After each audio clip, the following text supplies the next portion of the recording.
I'm broke the boss, I flip the script. Super Trucker Podcast got me fully equipped. Left the noise behind, now I'm stacking green. Voyager Nation make me live the dream.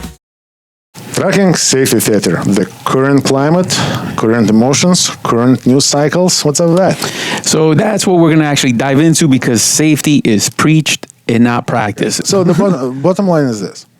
The only way to achieve safety is to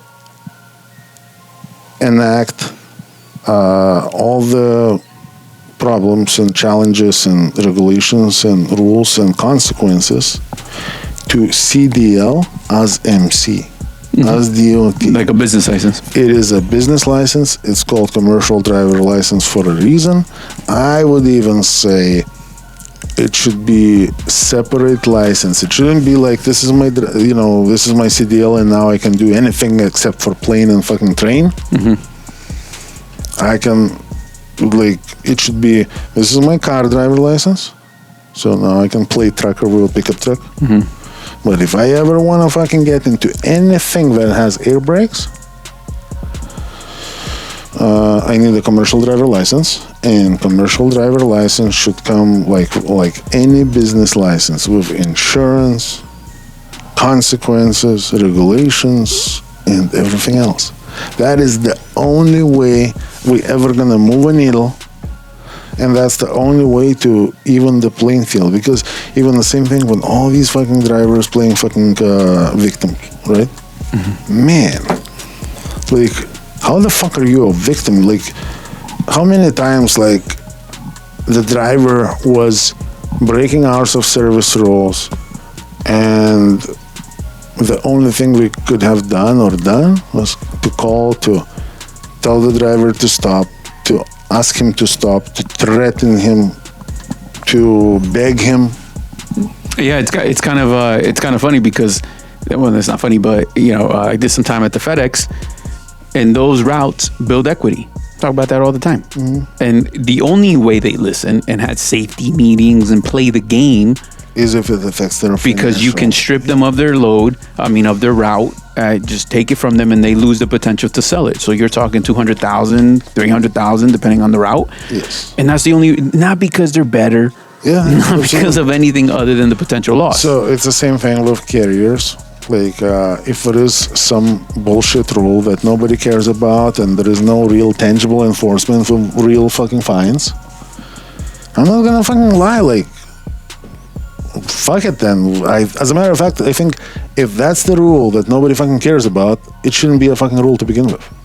I see that. Because then it only fucking serves as a selective fucking tool of oppression. Yeah, as opposed to everybody, okay, it doesn't matter if you lease onto someone. Yes. Well, it doesn't matter. So, your business, your CDL is a business license, and anything you do with that, you want to run overweight, well, your business license is affected. Yes, and now, I'm not saying, because I'm pretty sure, like, it's probably then, only then, if we would hold, let's say, only drivers accountable and carrier is just like untouchable. Yeah. Now it's gonna be the same shit, just slightly different.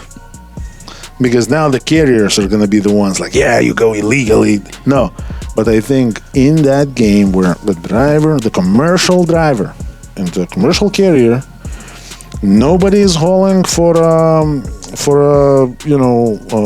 to feed hungry kids in Africa. Nobody is hauling it to donate them all the profits. The driver is there to make money. The company is there to make money. So now, the same way it affects the company, the audits, everything, it should be the same thing with a driver. The audits, if necessary. Let's say right now, as a driver, you can fucking get violations for hours of service twice a week, every fucking week, go through 100 carriers in a year, and your driver license still gonna be fucking valid. Unless you hit some states that has a fine for it, and you don't pay the fine. Then we're gonna get you. So again, about money, not safety. Yes, but unless there is a fine directly attached to your name, it's mission impossible. We can talk all the bullshit we want, and like how many drivers are participating in this safety conversation, but if you would look at their fucking books, Yeah, fucking trash. we would have nothing to show. So, like, see, like, I'm at least fucking trying to be fair, because I do acknowledge that if we just throw that fucking ball to the drivers and keep the carriers out, it's gonna be a shit show still. No, but I think, but from everybody's point of view, I think you have to start somewhere, right? So nothing is perfect. So obviously what we're doing now isn't working. So just to over-regulate, what's that going to fucking change? Fucking nothing. So I'm not saying... It's just gonna make it even worse for Right, carriers. but what because I'm- even right now, like, all that fucking English proficiency thing, the only people, unless you're actually a driver that got your CDL suspended or, like, revoked. You For show real, me for the real? first guy. You show me the first guy that's in that situation. So I haven't seen one, but I already seen a few situations. One of those that you just described is that there is a dent in the carrier's reputation already, but is a dent in the driver's reputation somewhat if anybody checks. And even But there is no tangible consequences for driver at all. that's what I'm saying, man. Because although for the dog and pony show, yeah, he was led away in a cop car, blah, blah, blah, but that doesn't mean that he didn't fucking pick up a guy at McDonald's to be his interpreter and picked up. He's the very same guy that picked up the truck.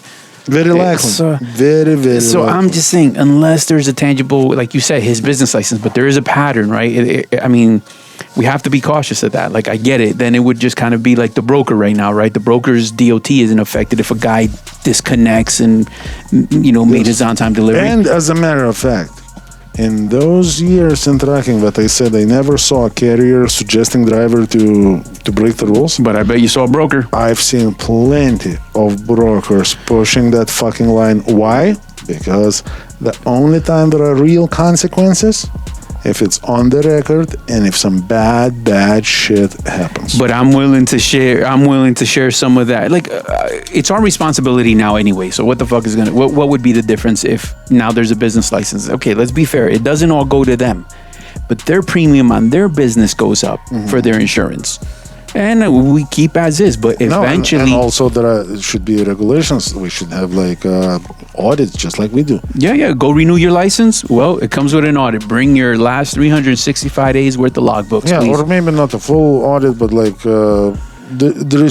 should be still checks and balances, because you know, audit every driver, that's a lot of money too. But this is the only business that But- somebody else is accountable for your actions. But at least we would eliminate 95% of problems, like guaranteed right now. But again, nobody gonna talk about it.